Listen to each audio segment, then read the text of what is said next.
اعوذ باللہ من الشیطان الرجیم بسم اللہ الرحمن الرحیم اللہم صلی علی محمد وعلی آل محمد۔ اللہ جل شانہ کا بے حساب کرم احسان اس ذات کا کہ جس نے ایک دفعہ پھر ہمیں قرآن مجید سمجھنے کے لیے یہاں پہ اکٹھا کر دیا۔ آج ہم انشاءاللہ سورہ بقرہ کی آیت نمبر 134 سے آگے اپنا سبق شروع کریں گے۔ اعوذ باللہ من الشیطان الرجیم بسم اللہ الرحمن الرحیم تلک امتن قد خلت لہا ما کسبت ولکم ما کسبتم ولا تسألون عما کانوا یعملون۔ تلک امتن، یہ ایک امت تھی، قد خلت، یقیناً جو پہلے گزر چکی ہے۔ پچھلی آیت میں ہم نے پڑھا تھا کہ حضرت یعقوب علیہ السلام پہ جب موت آئی، موت کا وقت قریب آیا، تو انہوں نے اپنی اولاد کو اکٹھا کر کے ان سے پوچھا کہ آپ میرے بعد کس کی عبادت کریں گے؟ یہ نبی کی اولاد تھے اور آگے ان کو بھی نبوت ملی تھی، لیکن اس کے باوجود اللہ کے نبی جب اس دنیا سے جا رہے تھے تو انہیں اپنے اولاد کی ایمان کی فکر تھی، اور وہ اپنی اولاد سے وہ تجدید جو اللہ کے ساتھ عہد کیا تھا اس عہد کی تجدید کروا رہے تھے۔ کیا آج ہمارا بھی اپنی اولاد کے بارے میں یہ رویہ ہے؟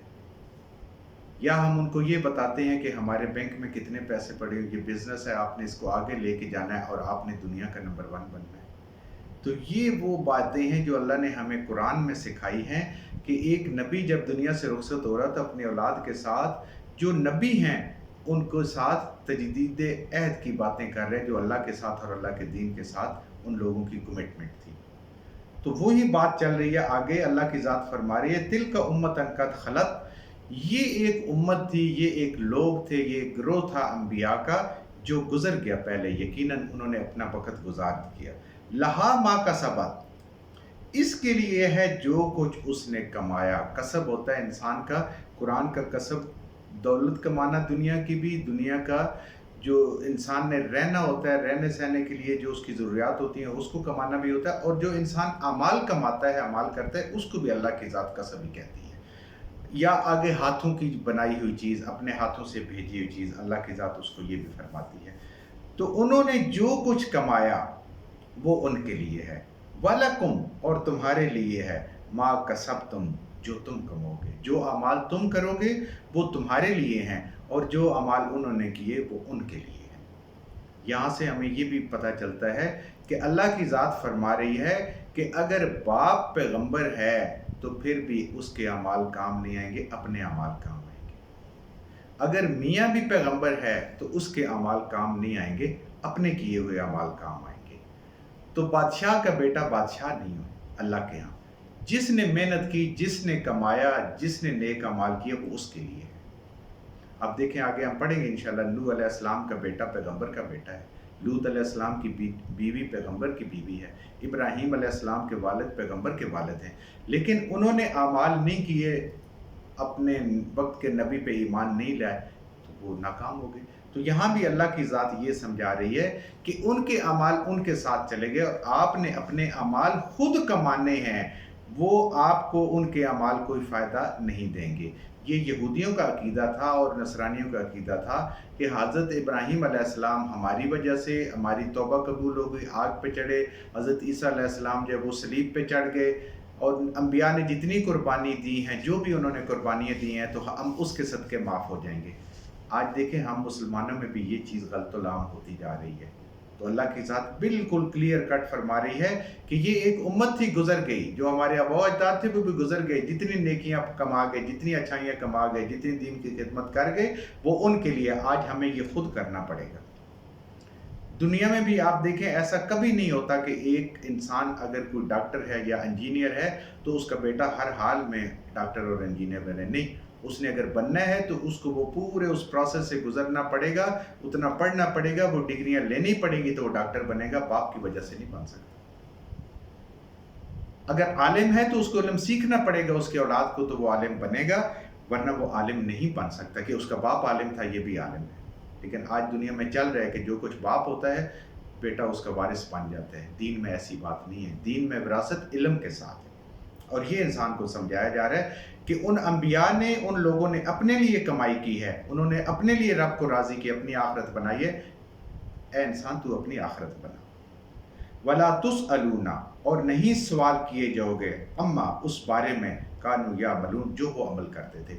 نہ آپ سے پوچھا جائے گا انہوں نے، کسی نے گزرے ہوئے لوگوں نے صحیح عمل کیا یا نہیں کیا، اور نہ ان سے تمہارے اعمال کے بارے میں پوچھا جائے گا۔ ہاں، جو اللہ نے ذمہ داریاں انبیاء کو لگائی ہیں کہ دعوت اور تبلیغ کا کام کرنا، لوگوں تک دین پہنچانا، جو اس امت کے ذمہ بھی ہے لوگوں تک دین پہنچانا، یہ ضرور پوچھا جائے گا۔ آگے اس کو کسی نے مانا ہے یا نہیں مانا، کسی نے عمل کیا اس پہ نہ یا نہیں کیا، یا اس پہ توجہ دی ہے، یہ ذمہ داری نہ انبیاء کی ہے اور نہ آج اس امت کی ہے،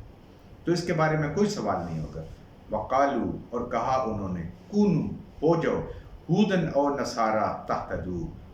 کہ یہودی بن جاؤ یا نصرانی بن جاؤ تو ہدایت پر ہو، اس کے علاوہ اور کوئی ہدایت نہیں ہے۔ تو اللہ کی ذات فرما رہی ہے کہ یہ ان کا کام ہے۔ یہ پھر آپ دوبارہ دیکھیں گے، پیچھے پہ ہم نے پڑھا تھا، یہود و نصارہ ایک دوسرے کے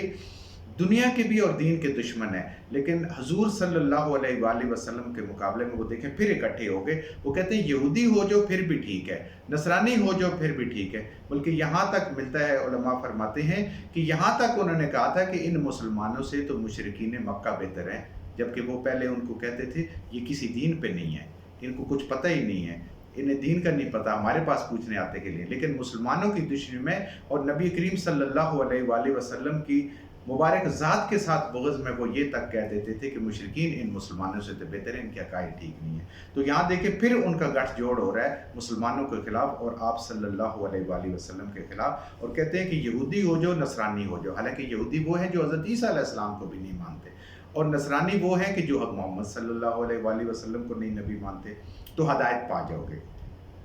قل، اے نبی کریم صلی اللہ علیہ وآلہ وسلم فرما دیجئے، بلکہ ملت ابراہیم حنیفہ، حضرت ابراہیم علیہ السلام کا جو دین ہے وہ حنیفہ، وہ یکسو ہے، صراط مستقیم پہ سیدھا اللہ کی طرف جاتا ہے۔ تم تو فرقوں میں بٹے ہوئے اور آپس میں اختلاف میں بٹے ہوئے، ان کے دین میں کوئی اختلاف نہیں ہے، اور وہ اللہ کی طرف بالکل یکسو ہو گئے تھے، دنیا کے ان تمام بتوں سے، دنیا کے تمام لوگوں سے ہٹ کے وہ خالص اللہ کے لیے ہوتے ہیں۔ حنیفہ بالکل خالص اللہ کے لیے ہو جانا۔ وما کان من المشرکین، اور وہ تو شرک کرنے والے نہیں تھے۔ اللہ کی ذات نے بار بار اس قرآن مجید میں حضرت ابراہیم علیہ السلام کو یہ سند اور سرٹیفکیٹ عطا فرمایا کہ آپ شرک نہیں کرتے تھے، کیونکہ اللہ کے ہاں سب سے جو بری چیز ہے انسان کے اندر وہ شرک ہے، اور شرک کی جو چوٹی ہے وہ یہ ہے کہ اللہ کی اولاد ٹھہرانا۔ تو وہ مشرکین میں سے نہیں تھے، یہودیوں نے بھی شرک کیا، حضرت علیہ السلام کو اللہ کا بیٹا بنا دیا، عیسائیوں نے بھی شرک کیا، لیکن حضرت ابراہیم علیہ السلام شرک کرنے والوں میں سے نہیں تھے، شرک کے سخت خلاف تھے۔ قولو، کہہ دیں آپ، آمنا باللہ، ایمان لائے ہم اللہ پر۔ اب ان باتوں کی جواب اللہ کی ذات کہہ رہی ہے کہ اے مسلمانوں، نبی کریم صلی اللہ علیہ وآلہ وسلم کے امتیوں، اے قرآن پڑھنے والوں، آپ کہہ دیں آمنا باللہ، ہم ایمان لائے ہیں اللہ پر۔ ہم نہ یہودی ہیں نہ نصرانی ہیں، ہم ایمان لانے والے ہیں اللہ پر۔ وما انزل علینا، اور جو کچھ نازل ہوا ہے ہماری طرف، یعنی کہ قرآن جو نبی کریم صلی اللہ علیہ وآلہ وسلم کے مبارک ذریعے سے ہمیں ملا ہے، ہم اس پہ ایمان لائے۔ وما انزل الی ابراہیم و اسماعیل و اسحاق و یعقوب، اور جو کچھ اللہ کی ذات نے نازل فرمایا حضرت ابراہیم علیہ السلام پہ، حضرت اسماعیل علیہ السلام پہ، حضرت اسحاق علیہ السلام پہ اور حضرت یعقوب علیہ السلام پہ، والاسباطی، اور آگے جتنی ان کی ذریت چلی ہے جن کے اندر نبوت تھی، ان پہ جو کچھ اللہ نے نازل کیے ہم اس سب پہ ایمان لاتے ہیں۔ وما اوتیا، اور جو دیا گیا ہے موسیٰ علیہ السلام کو، و عیسیٰ اور عیسیٰ علیہ السلام کو، ہم اس ہر چیز پہ ایمان لاتے ہیں جو ان انبیاء کو اللہ نے عطا فرمایا، اور پھر جو آپ صلی اللہ علیہ وسلم سے بالکل ملحق حضرت عیسیٰ علیہ السلام ہیں ان کا بھی، اور حضرت موسیٰ علیہ السلام کی امت جو بنی اسرائیل ہے اس کے ان انبیاء کو بھی جو اللہ نے عطا فرمایا، ہم اس پہ ایمان لاتے ہیں، وہ حق ہے، سچ ہے اور اللہ کی طرف سے نازل کرتا ہے۔ وما اوتیا، اور جو کچھ دیے گئے، النبیون، تمام انبیاء، من ربہم، اپنے رب کی طرف سے، کیونکہ اللہ کا یہ حکم ہے کہ جس نے بھی کسی ایک نبی کی بھی تکذیب کی، گویا وہ دین سے خارج ہو گیا۔ حضرت آدم علیہ السلام سے لے کر نبی کریم صلی اللہ علیہ وآلہ وسلم تک جتنے انبیاء آئے ہیں اور جو کچھ ان پہ نازل ہوا ہے اس کا ذکر خواہ ہمارے پاس موجود ہے یا نہیں موجود ہے، ہمارا ایمان ہے، یہ دل سے ایمان ہے کہ وہ سارے اللہ کے سچے نبی ہیں، سب اللہ کے نبی ہیں، اور جو کچھ اللہ نے ان کو کتاب دی، صحیفہ دیا، جو بھی ہدایت کی باتیں دی، وہ ساری کی ساری برحق ہیں۔ اے یہودیوں، اے نصرانیوں، یہ ہے ہمارا دین، یہ ہے مسلمانوں کا دین، یہ ہے حضور صلی اللہ علیہ وآلہ وسلم کی امت کا دین کہ جو سب پہ ایمان لاتی ہے۔ النبیون من ربہم، جو ان کے رب نے ان کو عطا فرمایا، لا نفرق بین احد منہم، ہم ان میں سے کسی کی بھی نبوت میں کوئی تفریق نہیں کرتے، کوئی فرق نہیں کرتے، وہ سب اللہ کے نبی ہیں، سب اللہ کے بھیجے ہوئے ہیں۔ ہاں، آگے جا کے سورہ ال-عمران میں اللہ نے کہا کہ ان انبیاء کے درجات ہم نے کیے ہیں، درجات اللہ ہی جانتا ہے کتنے کس کے بلند ہے، انسان اس علم کا، اس چیز کا احاطہ نہیں کر سکتا، لیکن نبوت کے اعتبار سے، اللہ کی طرف سے بھیجے اعتبار سے ہم ان میں کوئی فرق نہیں کرتے، سب اللہ کے بھیجے ہوئے ہیں۔ تو ان کی تو حالت یہ ہے کہ یہودی حضرت عیسیٰ علیہ السلام کو نہیں مانتے، نبی کریم صلی اللہ علیہ وآلہ وسلم کو نہیں مانتے، ایک نبی کا انکار بھی پورے اس جو ایک تسبیح کے دانوں کی طرح اللہ کی ذات نے پرے ہوئے ہیں، کم و بیش 1,24,000 پیغمبر، ایک دانے کا انکار بھی تسبیح ٹوٹ جاتی ہے، سب کا انکار ہو جاتا ہے۔ تو وہ تو یہودی 2 کا انکار کر رہے ہیں، عیسائی نبی کریم صلی اللہ علیہ وسلم کا انکار کر رہے ہیں، لیکن مسلمان کہہ رہے ہیں لا نفرق بین احد منہم، ہم ان میں سے کسی میں کوئی فرق نہیں کرتے، سب اللہ کے نبی ہیں اور جو کچھ ان پہ نازل ہوئے وہ بھی ہم مانتے ہیں۔ وَنَحْنُ لَهُ مُسْلِمُونَ، اور ہم اللہ کے فرما بردار ہیں اور ہم مسلمان ہیں۔ یہ ہے مسلمان، سارے نبیوں کو ماننا، ان کے اوپر جو کتابیں ہیں، یہودی ہونا، نصرانی ہونا، یہ کامیابی کی نشانی نہیں ہے۔ اللہ کے اوپر ایمان لانا، اللہ کے انبیاء پہ ایمان لانا، ان کی نازل ہونے چیزوں پہ ہونے والی سب کتابوں پہ، صحیفوں پہ ایمان لانا، اور ان میں کوئی فرق نہیں کرنا نبوت کے اعتبار سے، اور اپنے آپ کو مسلمان کہلانا، یہ ہے۔ فَإِنْ آمِنُوا، پس اگر تم ایمان لے ہو، اے یہود و نصارہ، اے تمام انسان، اگر تم ایمان لے ہو، بِمِثْلِ مَا، جس طرح سے آمنتم، ایمان لائے ہم، یہ مسلمانوں کے پیچھے اللہ کی ذات نے خصوصیت بتائی اور ان کو کہا کہ یہ ہے ایمان لانے کا معیار، اگر تم اس کے اوپر ایمان لاتے ہو جس طریقے سے ہم ایمان لائے ہیں ان ساری چیزوں پر، اگر تم ایسا ایمان لاتے ہو بہی ساتھ کے فَقَدْ اهْتَدَوْا، تو پس تم ہدایت پر ہو۔ یہودی ہونا ہدایت پر نہیں ہے، نصرانی ہونا ہدایت پر نہیں ہے۔ ہدایت کے لیے اللہ کی ذات نے اس آیت میں ساری چیزیں گنوا دی ہیں کہ وہ ہدایت ہوگا، اور جو بھی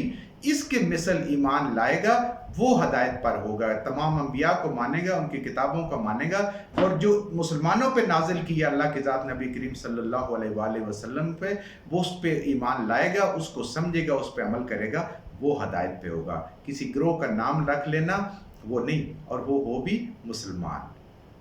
یہ ہیں لوگ ہدایت پر۔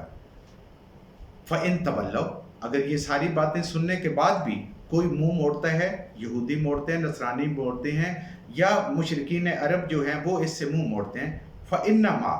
تو بے شک آپ، ہم فی شقاق، تو پھر آپ ضد میں،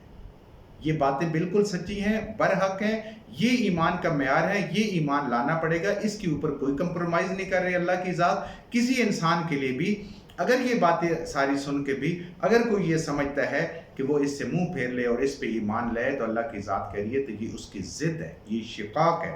وہ اس میں اختلاف کر رہا ہے، جان بوجھ کے سوچے سمجھتے ہوئے بھی چیزوں کو نہیں مان رہا۔ فَسَيَكْفِيكَهُمُ اللَّهُ، تو اے ایمان والوں کہہ دو ہمارے لیے اللہ کافی ہے، ہمیں تمہاری ضرورت ہی نہیں ہے، اگر آتے ہو تو تم ہمارے بھائی ہو، اور اگر نہیں آتے ہو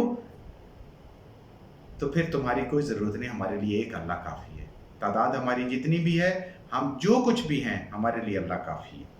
تو یہ جو الفاظ ہیں میرے بھائیوں،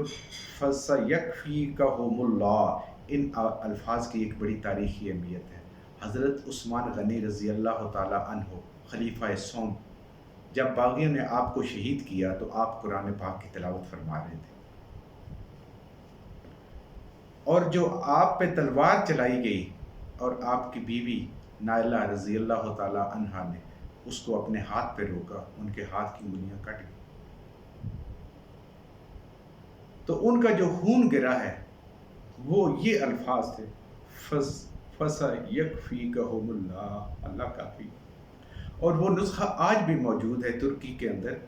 میوزیم کے اندر پڑا ہوا ہے، اور وہ خون کا داغ جو ہے وہ اس وقت بھی موجود ہے۔ تو یہ وہ الفاظ ہیں، جب بھی ہم قرآن پڑھیں